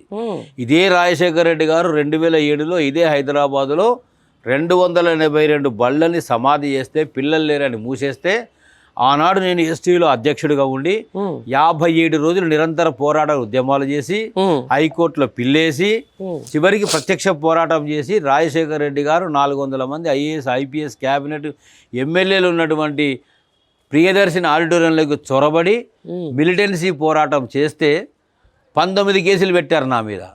3.5 సంవత్సరాలు క్రిమినల్ కోర్టు తిరిగాం. అనేక రకాల ఇబ్బందులు పెట్టారు. అప్పుడు ప్రభుత్వ పాఠశాల సమాధి చేసింది ఈ కాంగ్రెసే. ఇవాళ కూడా ప్రభుత్వ పాఠశాలలు ముయ్యబోతున్నది ఈ కాంగ్రెసే. ఆ రోజు నిలబెట్టింది, మా పక్షాన నిలబడ్డది ద గ్రేట్ విజనరీ కేసీఆర్ గారు, టీఆర్ఎస్ అధ్యక్షుడిగా. ఆ రోజు తెలంగాణ ప్రాంతంలో విద్యా విధ్వంసం జరుగుతూ ఉంది, రాజశేఖర రెడ్డి గారు ఈ రకంగా చేస్తూ ఉన్నాడంటే, మొట్టమొదటి ఉద్యమం ఫ్రీ జోన్ ఉద్యమానికంటే ముందు తెలంగాణ రాష్ట్రంలో చేసినటువంటి ఉద్యమం ప్రభుత్వ పాఠశాలల మూసివేతకు వ్యతిరేకంగా 10 జిల్లాల కేంద్రాల్లో ధర్నాలు చేసి తాను ఉద్యమం చేసినటువంటి పరిస్థితి. ఈ డేటా ఎంత ఉన్నదో వివరాలు చేయమని ప్రత్యక్షంగా కేసీఆర్ గారు నాతో మాట్లాడి వివరాలు తీసుకొని మొత్తం డేటా మీద, ప్రభుత్వ పాఠశాలల మూసివేత మీద పోరాడితేనే జివో 76కు అంతటితో ఫుల్ స్టాప్ పడి లీగల్ పోరాటం చేస్తే ప్రభుత్వ పాఠశాలల మూసివేత ఆగింది. దాని ఫలితమాని, దాని పుణ్యమాని సుప్రీంకోర్టుకి గత గవర్నమెంట్ డిక్లరేషన్ ఇచ్చింది, ఒక్క ప్రభుత్వ బడిని ముయ్యడము లేదు అని. పైగా కేసీఆర్ గారు విద్యకు చేసిన మేలేందంటే 1060 గురుకుల పాఠశాలలు పెట్టి ఎస్సీలకు, ఎస్టీలకు, బీసీలకు, మైనారిటీలకు బ్రహ్మాండంగా బళ్ళు నడిపి గురుకుల అధ్యాపకులను, ఉపాధ్యాయులను నియామకం చేసి అందులో అంత ఇన్ఫ్రాస్ట్రక్చర్ ఇచ్చి పౌష్టిక భోజనం పెట్టి ఆ పిల్లల్ని ఉన్నత విద్యావంతులుగా తీర్చిదిద్దే ప్రయత్నం చేసినటువంటి కేసీఆర్ గారి ఎడ్యుకేషన్ పట్ల విజన్ ఎక్కడా? ఇలా పాఠశాలలు సమాధి చేస్తున్న విజన్ ఎక్కడా? ఇంకొక మాట చెప్తున్నా మీకు, కస్తూర్బా పాఠశాలలు ఉంటాయి, అందులో 45,000 డెస్క్ బెంచీలు. కేసీఆర్ గారేమో 12,000కు ఒక బెంచి టీఆర్ఎస్ గవర్నమెంట్ కొన్నది. ఎన్ని వేలకు? 12,000. ఇప్పుడు రేవంత్ రెడ్డి గారు కొన్న బెంచి విలువ ఎంత అంటే 33,456 రూపాయలకు అదే బెంచి కొన్నాడు. ఎక్కడి నుంచి? నీలాంటి వాడు పోయి టెండర్ వేసి నేను 15,000కి ఇస్తా సార్ అంటే వద్దని మధ్యప్రదేశ్ నుంచి కొని 167 కోట్ల స్కామ్ జరిగింది. దీంట్లో జరిగింది విషయం బయటకు వచ్చింది. బయటకు వచ్చినాక అధికారులను బెదిరించడానికి ఆయన విద్యా సమీక్ష చేస్తే మూత్రశాలలు లేవు, తాగునీళ్ళు లేవు, ప్రహారీ గోడలు లేవు, ఫ్యాన్లు లేవు, కరెంటు లేదు, పిల్లలకు ఇబ్బందులు ఉన్నాయి, సమస్యలు ఉన్నాయి అనే విషయం అన్నీ ఏకరువు పెడితే ఆయన అన్న మాట ఏందట అంటే, అరే ఏమో రాష్ట్రమంతా తిరిగి చూసింది ఒక పరిస్థితి ఉన్నది, బళ్ళకు వచ్చి చూస్తే ఇంకో రకంగా ఉంది, నేను ఇట్లా ఉంటుంది అనుకోలే విద్యాశాఖ, మీ విద్యాశాఖ లోపలికి వస్తే నేను విద్యావంతున్నా అయితా, నేను విచక్షణ పెంచుకుంటా అని అనుకున్నా అని అంటే అందులో ఒక అధికారి ఒక ఆఫీసర్ నాతో ఏం మాట్లాడినంటే విచక్షణ కోల్పోయి విజ్ఞత కోల్పోయి విద్యార్హత లేని విద్యామంత్రి అయితే ఎట్లా అంటుకుంటే సార్ ఉత్తపుణ్యానికి చదువు ఆయన ఉన్న చదువుని కోల్పోయి అడ్డమైన భాష మాట్లాడుతూ అడ్డమైన రోత కూతలు కూస్తుంటే జనమంతా తూతు అన్నా కూడా సిగ్గుశరం సోయి వస్తలేదు కదా ఈ ముఖ్యమంత్రికి అనే మాట వాళ్ళు చెప్పినటువంటి పరిస్థితి. అంటే ఇలా విద్యను బలోపేతం చేయకపోగా విద్యను వినాశనం చేయడానికే, ఒక జాతిని జాగృతం కాకుండా నాశనం పట్టేయడానికే, నిరుపేదల బతుకుల మీద దెబ్బ కొట్టడానికే, ఆ పిల్లల యొక్క ఎవరుంటారండి గవర్నమెంట్ బల్ల దళితులు, బీసీలు, వలస కార్మికులు, వలస కూలీల పిల్లల విద్యావకాశాలు దూరం చేస్తూ, అంటే చదువుకుంటే వాడు ఎక్కడ ముందుకు పోతారని చదువుకోకుండా చేసే ప్రయత్నంలో పన్నాగంలో బాగా కొనసాగుతూ ఉంది. ఆకునూరు మురళి గారి బాధ ఏంటంటే నాకేం అర్థమైతే లేదు, తనకేం చెప్పు తింటలేడు, నాకు ఏం అర్థమైతే లేదు, తనకు ఏం చెప్పు తింటలేడు, ఎక్కడ చెప్పాలో తెలుస్తలేదు, అపాయింట్మెంట్ ఎక్కడ గెలుస్తలేడు, ఎవరిని కలుస్తలేడు అనే పరిస్థితి. మరి ఎందుకు కలుస్తలేడు ముఖ్యమంత్రి? ఆయన ఫామ్ హౌస్లో వాడుకున్నాడు, ప్రగతి భవన్లో వాడుకున్నాడు అని ఈ ముఖ్యమంత్రి రేవంత్ రెడ్డి గారు అన్నారు కదా. మరి ఈ ముఖ్యమంత్రి రేవంత్ రెడ్డి గారు ఎక్కడ వండుకున్నాడు? జూబ్లీ హిల్స్ ప్యాలెస్లోనే ఉంటున్నాడు, రావడం లేదని. ఇక మా పంతులకు పనిచేసిన పండరి గారు ఫేస్ రికగ్నిషన్ పెట్టిర్రు. అంటే పంతులు బడికి వస్తానరా వస్తలేరా, బడిలో ఉంటుండ్రా ఉంటలేరా, బడికి డుమ్మా కొడుతున్నారు. కృతజ్ఞత చూపించినందుకు మీ మీద ఆయన ప్రేమ పెట్టిండు. నేనేమంటున్నా మంచిదే, పెట్టొద్దు అంటలేము. నీకు కూడా సెక్రటేరియట్లో ఫేస్ రికగ్నిషన్ పెట్టాలి. నీకు సీఎం ఛాంబర్ ఉంది, నీకు సచివాలయం గది ఉంది, కాన్ఫరెన్స్ హాల్ ఉంది. నువ్వు సెక్రటేరియట్కి పోతున్నావా, పోతలేవా, పోతే ఎన్ని గంటలు లాక్కుంటున్నావు, నీ దగ్గరికి ఎవరెవరు వచ్చి కలుస్తున్నారు, ఏం జరుగుతుంది? ఫేస్ రికగ్నిషన్ విద్యామంత్రి, ముఖ్యమంత్రి కాదు విద్యామంత్రి కాబట్టి నువ్వు ఆదర్శవంతంగా ఉండి ఫేస్ రికగ్నిషన్ నువ్వు పెట్టించుకొని, నేనే పెట్టించుకున్న నా అంతటోని ముఖ్యమంత్రిని విద్యామంత్రి నేనే పెట్టించుకున్న ఫేస్ రికగ్నిషన్ నేనెందుకు పెట్టుకున్నాను అడిగితే ఏమైనా అర్థం ఉంటుంది. కానీ నువ్వేమో ప్యాలెస్లో ఉంటావు, సెక్రటేరియట్కి రావు, నీ ఛాంబర్లో ఉండవు, పంతులకు ఫేస్ రికగ్నిషన్ పెడతావా? పెట్టడం తప్పడలేదు, నువ్వు ఆదర్శవంతంగా ఉండాలని అంటున్నాను. కరెక్టే, నువ్వు పెట్టాల్సిందే పెట్టాల్సి, అంతే కదండి. రైట్, అదొకే నడుస్తుంది. సరే, వ్యవస్థలో అన్నిట్లో వైఫల్యాలు, సమస్త వైఫల్యాలు ఇదొక వైఫల్యం అనుకుందాం, అంతకుమించి ఏముంటుందిలే. కానీ బేసికల్గా అసలు తెలంగాణ రాష్ట్రంలోన దగ్గర 12 సంవత్సరాలు ఇప్పటికీ నిజంగా ఆల్మోస్ట్ తెలంగాణ రాష్ట్రం సిద్ధించిన తర్వాత 10 ఏళ్ళు పరిపాలన, 9.5 years అదొక రకం, తర్వాత ఈ 2 years 2 సంవత్సరాల 2 నెలలు అనేది ఇదొక రకం. ఈ మొత్తం ఈ పరిణామ క్రమంలో చూస్తే అంటే తెలంగాణ రాష్ట్రం వచ్చిన తర్వాత ఒక విజన్ గా పనిచేసి దేశానికి ఆదర్శవంతమైందని చెప్పేసి మనమే అనుకున్నాం. లాస్ట్ అంతర్జాతీయ పేపర్లు, జాతీయ పేపర్లు కూడా చెప్పినాయి. కానీ రావడంతో తెలంగాణ రాష్ట్రాన్ని ఒక విఫల రాష్ట్రంగా చూపించే ప్రయత్నం అయితే జరిగింది. ఆ శ్వేతపత్రాలు అయితేనేది, అప్పుల తెలంగాణ అయితేనేది, లేకపోతే మేము ఏదో అనుకున్నాం ఇక్కడ ఏం లేదని చెప్పేసి ఒక ఫస్ట్ రావడంతో తెలంగాణ ప్రజల్లో అరే ఇది అసలు మనం అనవసరంగా తెలంగాణ తెచ్చుకున్నామేమో అనే ఒక జరిపే ప్రయత్నం జరిగిందని అనుకోవచ్చా? 100% అనుకోవచ్చు. పిసిసి ప్రెసిడెంట్గా తను ఎన్నికల ప్రచారంలో భాగంగా అన్ని చోట్లలో ఆయన చేసిన ప్రసంగాలు ఇప్పటికి వీడియోలు ఉన్నాయి, సాక్ష్యాలు ఉన్నాయి. గత టీఆర్ఎస్ ప్రభుత్వము అప్పులు చేసింది, లక్షల కోట్ల అప్పు చేసింది అని తానే చెప్పిండు. అవును, లక్షల కోట్ల అప్పు టీఆర్ఎస్ ప్రభుత్వమే చేసినప్పుడు నీ మేనిఫెస్టో కమిటీ మీరు మేనిఫెస్టో రాసేటప్పుడు 2000 పెన్షన్ 4000 ఎట్లా చేస్తా అనుకున్నావు, మరి వికలాంగుల పెన్షన్ 6000 ఎట్లా చేస్తా అనుకున్నావు, అయ్యా అవ్వతాత పెన్షన్ ఇద్దరికి అవ్వతాతకి 4000 ఇస్తాను ఎట్లా అన్నావు, మహిళలకు 2500 ఇస్తే ఎట్లా అన్నావు, మరి స్కూటీలు కొనిస్తాను ఎట్లా అన్నావు, మరి 5 లక్షల రూపాయల కార్డు ఇస్తావు విద్యార్థులకు అని ఎట్లా చెప్పినావు, మరి ఇవన్నీ కూడా ఎందుకు చెప్పినట్టు, దేనికి చెప్పినట్టు చెప్పారు సార్. 10,000 చెప్తారు. 10,000 మీలాంటి మేధావులు కూడా ఎందుకు జనాలకు అర్థం చేసుకోలేకపోతే ఇదన్నీ ఫాల్స్ హామీలను ఎందుకు చెప్పలేకపోయారు? 10,000 రైతు బంధును 15,000 ఇస్తా అన్నావు. అవును, మరి కౌలుదారులకు కూడా ఇస్తా అన్నావు, కూలీలకు 12,000 ఇస్తా అన్నావు, కళ్యాణ లక్ష్మి 1,00,000 రూపాయలుగా తులం బంగారం కూడా అదనంగా కల్పిస్తాను. ఇంట్లో ఏ ఒక్కటన్నా చేసినవారు లేదు, ఏ ఒక్కటి చేయలే. పైగా నేను లంకె బిందెలు ఉన్నాయి అనుకోని వచ్చినా మొత్తం ఖాళీ కుండలు ఉన్నాయి అని అన్నాడు. నేనైతే ఆ భాష ఎక్కడ వినలే. అంటే అయిన ముఖ్యమంత్రి పరిపాలన సవ్యంగా చేసి పక్కన ఆంధ్రప్రదేశ్లో కూడా చంద్రబాబు నాయుడు అక్కడ పరిపాలన చేస్తున్నాడు. నేను మొన్ననే తిరుపతికి పోయి వచ్చిన, తిరుమలకి పోతే అక్కడ కలిసిన వాళ్ళు చెప్తా ఉన్నారు కొన్ని స్కీములు మాకు అమలవుతున్నాయండి, అన్నమాట ప్రకారం కొన్ని వస్తున్నాయి మాకు అని చెప్పారు. ఓకే, మరి అక్కడ కూడా 14 లక్షల కోట్ల అప్పు చేసిండు అని చంద్రబాబు నాయుడు కూడా చెప్పిండు. మరి అతను ఎట్లా కవర్ అవుతున్నాడు, నువ్వు ఎందుకు కాలేకపోతున్నావు? ఒకటే ఒక కారణం, తెలంగాణ రాష్ట్రంలో సమకూరిన సంపద అంతా కూడా ఎక్కే విమానం దిగే విమానం మోసే సంచులు ఢిల్లీకి ఇచ్చే డబ్బులు. అంతే ఇక. మన తెలంగాణ డబ్బులన్నీ కూడా పోతున్నదంతా కూడా ఢిల్లీకి పోతుంది.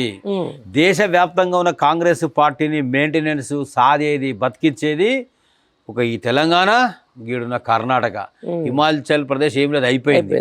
కర్ణాటక కూడా దగ్గర పడ్డది. ఇక తెలంగాణకు అష్టదరిద్రం పట్టుకున్నది. అందుకే కేసీఆర్ గారు సర్వభ్రష్ట పాలన అన్నాడు. అన్ని రకాలుగా భ్రష్టు పట్టిపోయింది. మరి ఇన్ని రకాలుగా ఉన్నప్పుడు తప్పుడు మేనిఫెస్టో పెట్టి తప్పుడు కూతలు కూసి తప్పుడు హామీలు 420 హామీలు ఇచ్చి 6 గ్యారంటీలు ఇచ్చి అడ్డగోలు మాటలని చెప్పి మోసం చేసినందుకు చీటింగ్ కేసు, ఏదైనా మోసం చేస్తే 420 కేసు పెడతారు. మరి రేవంత్ రెడ్డి గారి మీద ప్రజలందరూ ఎన్ని కేసులు పెట్టాలి? ఎన్ని రకాలుగా వాళ్ళు నిన్ను అడగాలి? ఇవాళ ప్రశ్నిస్తే తప్పు అయిపోతుంది, అడిగితే తప్పు అయిపోతుంది. అసెంబ్లీలో అడిగితే మైక్ కట్ చేస్తాడు స్పీకరు. ఏమన్నా అరే నిస్సిగ్గు అండి. ఆ స్పీకర్ గారు మొన్న ఏమన్నారు, ముఖ్యమంత్రిని విమర్శిస్తే నేను మైక్ అన్నాడు. నేనైతే ఏ ముఖ్యమంత్రి మాట్లాడగా నేను వినలే. ఇట్లా మన ప్రతిభా భారతి ఒక స్పీకర్ ఉండే టీడీపీలో, రాజశేఖర్ రెడ్డి గారు కాంగ్రెస్ ప్రతిపక్ష నాయకుడు ఉండే. మరి సంవాదాలు జరిగినప్పుడు ఇంత చండాలంగా లోకసభలో కానీ, రాజ్యసభలో కానీ, శాసన మండలిలో కానీ, అసెంబ్లీలో కానీ, దేశవ్యాప్తంగా ఎవ్వరు కూడా మాట్లాడలే. ఈ హిస్టరీలో మాత్రం గడ్డం ప్రసాద్ గారు నిలబడిపోతారు. ముఖ్యమంత్రిని విమర్శిస్తే మైకి అన్నాడు.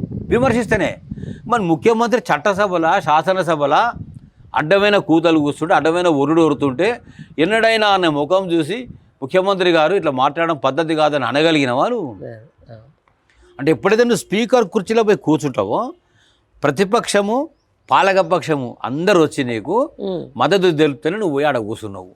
ఇరుపక్షాలను కూడా సంయమనం చేసి అందరినీ కూడా చూసి హౌస్ నిర్వహణ ఆ విధంగా ఉండగలిగితే బాగుంటుంది. విమర్శ చేస్తేనే నీకు మైకి అంటే మరి నీ శాసన ఆయన ఎమ్మెల్యే ఎందుకు అయిండు, ఫ్లోర్ లీడర్ ఎందుకు ఉన్నాడు, డిప్యూటీ ఫ్లోర్ లీడర్ ఎందుకు, ప్రజా సమస్యలు నీ ముందు పెట్టడానికి, కానివి కాలేదని చెప్పడానికి, ఎందుకు కాలేదని అడగడానికే కదా ఉన్నది. మరి ఆ విమర్శిస్తే మైకి అంటే మరి అందుకే ప్రజలకు వదిలేసి ప్రజలు చూడండి మీరే ఈ అన్యాయాన్ని, దుర్మార్గాన్ని మరి మీరు గెలిపించి మమ్మల్ని ఇక్కడికి పంపిస్తే కనీసం మీ పక్షాన సమస్యలు అడుగుతున్నట్టు కూడా అవకాశం ఇవ్వనటువంటి దుర్మార్గ పాలన ఉంది అని చెప్పేసి వాళ్ళు అసెంబ్లీని బైకాట్ చేసిన పరిస్థితిని చూసాం కదా. 100% అవునండి. ఇవాళ రిటైర్డ్ వాళ్ళు ఇందాక మీరు క్వశ్చన్ అడిగారు, 17,775 మంది రిటైర్ అయితే 35 సంవత్సరాలు, నేను 37 సంవత్సరాలు పనిచేసిన అని చెప్పిన. 30 సంవత్సరాలుగా పనిచేసినటువంటి ఉద్యోగ ఉపాధ్యాయ అధికారులు ప్రభుత్వానికి ఊడిగం చేసి, సేవ చేసి, శక్తి ఉడిగి, శరీరం ఉడిగి, రక్తం ఉడిగి రెస్ట్ తీసుకునే సిచ్యువేషన్లో జీవన భద్రతకు వచ్చేదే పెన్షన్. అందులో గ్రాట్యుటీ మాకు వచ్చేదే, కమ్యూటేషన్ మేము అమ్ముకునేదే, జీపీఎఫ్ డబ్బులు మేము దాచుకునేయే. మరి మా డబ్బులు మాకు ఇవ్వడానికి రేవంత్ రెడ్డి గారు అరిగోస పెట్టి కంటికి పుట్టి ఏడిపించిన పరిస్థితి.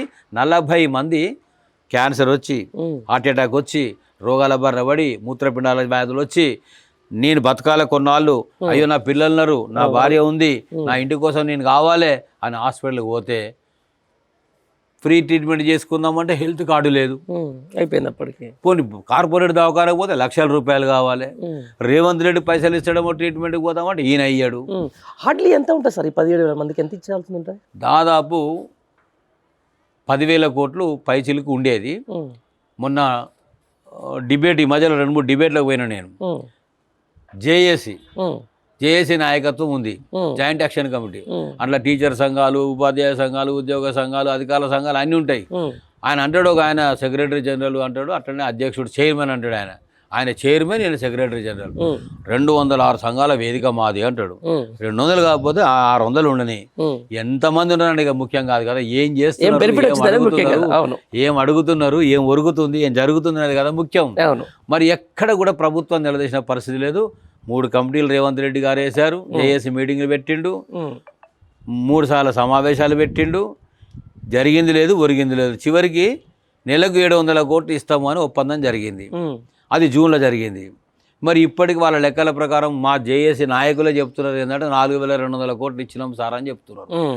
4,200 కోట్లు కాదు, నేను ఫ్యాక్ట్స్ అండ్ ఫిగర్ చెప్తున్నా. 1,727 కోట్లు మాత్రమే రిలీజ్ చేశారు. ఇంకా 8,300 కోట్ల పైచిలకు బాకీలు రిటైర్డ్ వాళ్ళకు ఉన్నాయి. ఈ 1,727 కోట్లలో కూడా పెండింగ్ బిల్లులు అన్నీ పోగా రిటైర్డ్ వాళ్ళకు వచ్చింది కేవలము 10% మాత్రమే. రైట్ సార్, మీరు ఇదే అంటున్నారు. ఇప్పుడు వాళ్ళు అంతగానో మొత్తుకుంటున్నారు, వైపు రిటైర్డ్ వాళ్ళు పాపం ఈ వయసులో నేను చాలా బాధ అనిపించింది నాకు. సెక్రటేరియట్ ముట్టడికి వస్తున్నారు వాళ్ళు.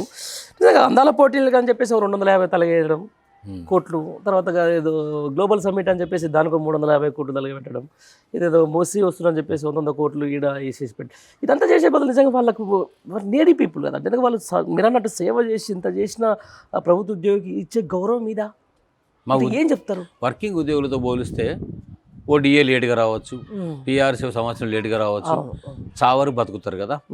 వీళ్లకు అప్పులో ఇంటి చుట్టూ తిరుగుతారు, ఖాయమైన బిడ్డ పెళ్లి ఆగిపోతుంది, కొనుక్కున్న ఇల్లు లోన్ కట్టమంటాడు, బ్యాంకుల్లో అప్పులు, పిల్లల చదువులు, అయ్యే పెళ్లిళ్ళు అన్నీ ఆగిపోయి వచ్చిన జబ్బులకు డబ్బులకు లేకుండా రోగాన బారిన పడి 40 మంది చచ్చిపోయి 5 మంది అబ్స్కాండ్ అయిపోయారు. అసలు లేరు పిల్లల బాధలు తట్టుకోవాలి, కనబడకుండా పోయారు, ఏడబోయారో కూడా తెలియదు. ఇన్ని రకాలుగా బాధ పెట్టేటప్పుడు దేనికి బాధ పెడుతున్నట్టు అని అంటే వీళ్ళందరూ కూడా మరి కాంగ్రెస్కి రేవంత్ రెడ్డి గారికి ఓటేశారు. వాళ్ళు కూడా ఏమంటున్నారంటే వాళ్ళ ఊసురు వాళ్ళ గోస తగిలి సర్వనాశనం అయిపోతాడు వీడు, మళ్ళీ కంటే కనబడకుండా పోతాడు, శాపనార్థాలు పెడుతున్నారు కదా.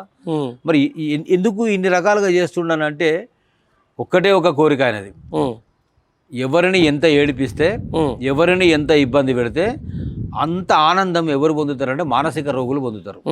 ఈయన మానసిక రోగంతో సైకలాజికల్ డిజార్డర్తో ఇబ్బంది పడుతున్న మాట సంవత్సరం కిందనే చెప్పిన నేను, మళ్ళీ మీ ఛానల్ ద్వారా చెప్తా ఉన్నా. మొన్న న్యూరో ఏదో పేరు చెప్పారా, జబ్బు పేరు నేను చెప్పడం కాదు, బయటకు వచ్చింది, అది మీడియాలో వచ్చింది, బయటకు వచ్చేసింది. మరి ఈ వ్యక్తికి ఇచ్చేటప్పుడు అధిష్టానమైన ఆలోచన చేయాలి కదా ముఖ్యమంత్రి, పోనీ ఇచ్చినావు, మరి ఇంత అన్యాయం జరుగుతూ ఉంటే చక్కగా చేయాలి కదా. చక్కగా చేస్తాడని మీనాక్షి నటరాజన్ తీసుకొచ్చారు. ఈయన చక్కగా కాకపోగా ఆమె చక్కగా అయిపోతుందట. ఈయన బాగు చేయడం నా తరం కాదు, నేను అనేక రాష్ట్రాలను చూసినా, చాలా మందిని చూసినా, ఈ చెప్తే ఈనాడు తనకు లేదు, ఇట్లాంటి రాష్ట్రం లోపల సర్వనాశనం అయిపోయింది కాంగ్రెస్, వేస్ట్ నాకు వద్దు, ఇక్కడ నాకు వేరే స్టేట్కి వెళ్ళిపోతాను ఆమె కూడా చెప్తున్న పరిస్థితి. అంటే ఉద్యోగులు, ఉపాధ్యాయులు, కార్మికులు, కర్షకులు, నిరుపేదలు, కూలీలు అందరూ కూడా అన్ని రకాల సబ్బండ వర్గాలు, సబ్బండ వర్ణాలు ఇబ్బంది పడుతున్న పరిస్థితి ఉంది. ఆయనకు తెలిసిందల్లా భూమిని నమ్ముకునేదేమో రైతులు, భూమిని అమ్ముకున్నటువంటి ఆయన ఈయన. ఇప్పుడు రియల్ ఎస్టేట్ వాళ్ళు కూడా తిడుతున్నారు, వాళ్ళందరూ కూడా కాంగ్రెస్గా ఓటేసారు. వాళ్ళందరూ ఏమంటారు, సార్ అమ్మబోతే ఎవడు కొంటలేడు, కొనేటోడు దిక్కులేడు, మన దగ్గర పైసలు వీని దగ్గర పైసలు ఎక్కడికి వెళ్ళి తీసుకొచ్చి పెట్టుకుంటుంది సార్ రేవంత్ రెడ్డిని, మేము కూడా మొత్తం ఇట్లా అనుకున్నాక సర్వనాశనం అయిపోయింది, మా వ్యవస్థ కూడా పాడైపోయింది సార్ అని. పోనీ అదన్నా బాగుపడదని నువ్వు రియల్ ఎస్టేట్ పేరు తెచ్చుకో ముద్రతోనే వచ్చినావు, దాన్నైనా బాగు చేసినావు, అది కూడా బాగు చేయలే. ఇక సిటీయే కనబడదు, ఫ్యూచర్ లేని దగ్గర ఫ్యూచర్ సిటీ అంటాడు, సిటీ లేని దగ్గర న్యూ సిటీ అంటాడు. ఉన్నది బంద్ చేయాలి, లేనిది పెడతానాలే, ఇంకొక దగ్గర అనాలి. అప్రస్తుతంగా అంటే సందర్భం రాకున్నా, అవకాశం లేకున్నా అవకాశం కల్పించుకొని, సందర్భం కలిగించుకొని జనాన మీద పడి అడ్డగోలు మాటలు, అడ్డగోలు తిట్టి, అడ్డగోలు కూతలు కూర్చోడు తప్ప ఇంకోటి లేదు. మొన్న ఆయన ఇంకోటి ప్రొఫెసర్ కాశీంకో మాట చెప్పదలుచుకున్నా, ప్రొఫెసర్ కాశీంకో మాట చెప్పదలుచుకున్నా. ఓయూ యూనివర్సిటీకి రేవంత్ రెడ్డి గారు వచ్చారు, ఇచ్చింది లేదు, పెట్టింది లేదు, డెవలప్ చేసింది లేదు. నేను అంతకంటే ముందు ఒక 10 రోజుల ముందే మీకు తెలవాలి భుజంగరావు గారిని ఇంటర్వ్యూ చేసిన సార్. చేస్తే సార్ ఏంది సార్ ప్రభుత్వంలో ఏం బాగా నచ్చిందంటే, నాకు విద్యా వ్యవస్థ అసలే నచ్చలే అబ్బా నాకు. ఇది జస్ట్ ఒక 1 month ముందే మా కెమెరామెన్లకు బాగా తెలుసు, అసలు విద్యా వ్యవస్థను పూర్తిగా నాశనం చేస్తున్నాడు రేవంత్ రెడ్డి అని చెప్పేసి నాతోటే అదే ఉస్మానియా తెలుగు పైన యూనివర్సిటీలోనే చెప్పినమాట. ఒక 1 month తర్వాత చూస్తే నాకు అసలు ఒకసారి ఫీజులు ఇట్లా రవ్వులు తిరిగినాయి. మీరు ఏం చెప్తారో చెప్పండి. అంటే బీఆర్ఎస్ టైంలో కట్టినటువంటి 2 బిల్డింగ్ల శంకుస్థాపనకు ప్రారంభోత్సవం రిబ్బర్ కటింగ్ రేవంత్ రెడ్డి గారు వచ్చి రిబ్బర్ కటింగ్ చేసిర్రు. అది కూడా పోలీసు వాళ్ళ బందోబస్తు పెట్టుకొని ఫుల్ సెక్యూరిటీ మధ్యలో వచ్చిండు. అక్కడికి వచ్చిన తర్వాత తను ఏదో చెప్తాడు, ఏదో మాట్లాడతాడు, వరాలు ఇచ్చింది లేదు, ఒరిగింది లేదు, అక్కడ జరిగింది లేదు, ఏమి లేదు. కానీ పాపం ఈ కాశీం గారికి మరి ఎక్కడ ఎవరు భయపెట్టిర్రో, మరి ఎవరు ఏం చేసిర్రో నాకు తెలియదు. ఆయన కొంచెం ఫ్యాక్ట్స్ అండ్ ఫిగర్స్ మాట్లాడే వ్యక్తే. కానీ ఏమనంటే ఏ ఆకాశానికి లేపి రేవంత్ రెడ్డి గారికి ఒకటే భార్య ఉందనుకున్నా, ఆయన భార్య ఫలానా ఉన్నది, ఇప్పుడు రెండో కామను కూడా పెళ్లి చేసుకుంటూ ప్రేమించి మీకు తెలుసా అన్నాడు. ఎవరు రేవంత్ రెడ్డి పెళ్లి ఏంది, ప్రేమి చూస్తే విద్యను చేసుకున్నాడు రేవంత్ రెడ్డి గారు. చాలా ఇష్టపడి ప్రేమించి అమితాసక్తితో చేసుకున్నాడు, అంత ఇదిగా విద్యను ఇష్టపడి చేస్తున్నాడు అని కాశీం లాంటి లెఫ్ట్ ఓరియంటెడ్ పర్సనాలిటీ ఒక అధ్యాపకుడు ఆచార్యుడు రేవంత్ రెడ్డి గారిని విద్యను అమితంగా ప్రేమించి మానస పుత్రిక అన్న రకంగా ఉండేది. అవును. మరి విద్యను ప్రేమించి పెళ్లి చేసుకుంటూ అనేది చెప్పినటువంటి కాశీం గారి మాటలకు నేను ఇవి మీ ఛానల్ పక్షాన చెప్తున్నా, సిగ్గుపడాలే. మీ మీద ఉన్నటువంటి అభిమానం కూడా మొత్తం పోయింది. ఇంతగా దిగజారి కాశీం ఎందుకు ఈ రకంగా మాట్లాడండి అనేటువంటి సమాజంలో చర్చ జరుగుతూ ఉంది. కాశీం గారు దానికి సమాధానం ఏం చెప్తారో, ఎక్కడ సమర్థించుకుంటారో సమర్థించుకోండి. ఇదైతే జనం అంతా కూడా తూ అంటున్నారు రేవంత్ రెడ్డితో పాటు, ఆయన కూడా తూ అని మాట్లాడే పరిస్థితి ఏర్పడ్డది. ఎట్లా ఉండబోతుంది భవిష్యత్తు? ఈ 3 ఏళ్ల పాటు ఎట్లా జరగబోతుంది తెలంగాణ రాష్ట్రంలో? మరి ప్రభుత్వం 10 ఏళ్ల పాటు నేనే ముఖ్యమంత్రి ఉంటా అని చెప్పేసి ఆయన చెప్తా ఉన్నాడు, లేకపోతే ఇక్కడ ప్రధాన ప్రతిపక్షం బలపడుతున్నట్టుగా మీరు చెప్తా ఉన్నారు. ఎట్లా ఉండబోతున్నారు? జనం ఉన్నారు, చురుకలు పెట్టేటోళ్ళు, కర్రు కాల్చి వాత పెడతోళ్ళు, ముఖం మీద ఉమ్మేసేటోళ్ళు, తూ అంటోళ్ళు, శాపనార్థాలు పెడతోళ్ళు, తిడితోళ్ళు, గోస పెడతోళ్ళు, బాధితులు అంతా రాష్ట్రం నిండున్నారు. ఇంతమంది ఇన్ని రకాలుగా కాసుకొని దొరకని కొడుకు నా చేతికి అని సిద్ధంగా ఉన్నారు. యాడికెళ్ళి గెలుస్తాడు ఆయన? మున్సిపల్ ఎలక్షన్లు వస్తున్నాయి కదా. మున్సిపల్ ఎలక్షన్లు చూస్తాం కదండి. అక్కడ ఉండేటోళ్ళు అంతా ఉద్యోగులు, ఉపాధ్యాయులు, విద్యావంతులు, విశిక్షణ జ్ఞానం ఉన్నోళ్ళు, విజయాన్ని ఉన్నవాళ్ళు, నిజాన్ని చూడగలిగే వాళ్ళు. తప్పకుండా గుణపాఠం మున్సిపల్లో జరగబోతా ఉంది. అది మొన్నటి గ్రామ పంచాయతీ ఎన్నికల్లో స్టార్ట్ అయింది. బీఆర్ఎస్ పార్టీకి అమితమైనటువంటి బ్రహ్మాండమైనటువంటి సంఖ్యలో మున్సిపాలిటీ గెలవబోతా ఉంది. రెండవ విజయంతో ఫైనల్ మ్యాచ్ ఈ 2 సంవత్సరాల కాలంలో రెడీ కాబోతా ఉంది. ఎంత చతికిల పడితే కనుమరుగు అయిపోయి కంటికి కనబడకుండా పత్తా లేకుండా పోయే పార్టీ ఏదైనా ఉన్నది రాష్ట్రంలో అంటే అది కాంగ్రెసే ఉంటుంది. కాంగ్రెస్ను సమాధి ఎవరు చేసిండే అంటే చరిత్రహీనుడు ఒకడు వచ్చిండు, రేవంత్ రెడ్డి ద్వారా మాకు గతి పట్టిందని కాంగ్రెస్ వాళ్ళు కూడా మదనపడే పరిస్థితి ఏర్పడుతుంది. కాంగ్రెస్ వాళ్ళు కూడా మేల్కొని లేచి ఇప్పటికైనా నష్ట నివారణ చర్యలు చేసి ప్రజలకు ఇచ్చినటువంటి హామీలు కొన్ని నెరవేర్చి కొంత చేస్తే ఏమైనా ఉపయోగం ఉండే అవకాశం ఉంటుంది తప్ప వేరే విధంగా ఉండదు. రైట్, ఇది మొత్తానికి భుజంగరావు సార్ చెప్తున్నటువంటి విషయం. చూద్దాం మరి మున్సిపల్ ఎలక్షన్ ముందున్న నేపథ్యంలో ఏ విధంగా ఫలితాలు వస్తాయో మనం చూడాల్సిన అవసరం ఉంటుంది. Thank you very much.